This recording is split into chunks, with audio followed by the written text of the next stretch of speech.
Assalomu alaykum, bratья musulmane из Кавказа, чеченцы, ингуши и другие.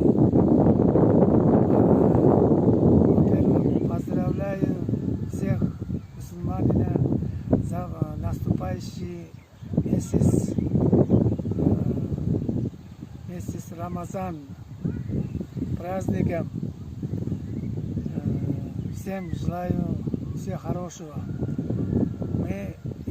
Я из Кыргызстана, Ошская область, город Узген, который во время войны 1944 года приехали к нам.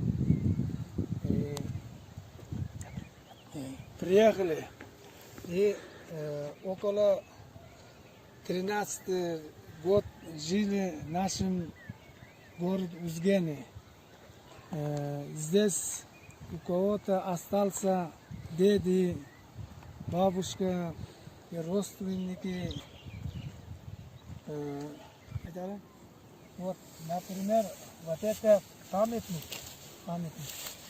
Одна из первых погибших памятников, наверное, это 1945 года. Мы постараемся, чтобы сохранить вот это остатки памятника, чтобы кто-то вдруг приедет из Кавказа, мы покажем этот.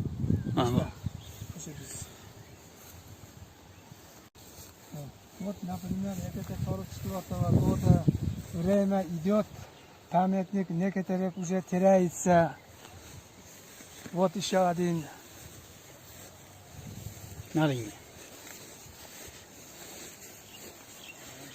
Bog'roqlarni ham aytib qo'ying. Bog'roqlar.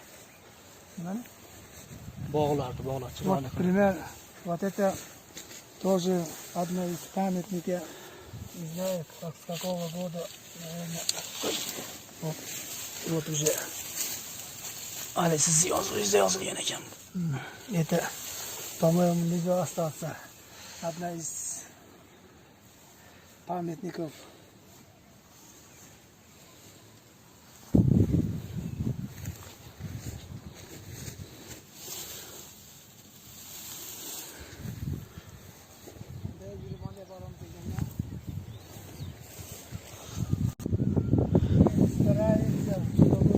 Желательно, чтобы сохранить этот могильный кладбище, чтобы все на своем месте было. Вот, например, это трудные времена было, некоторых простой речные камни написано, вот уже исчезается. Вот, мы стараемся, чтобы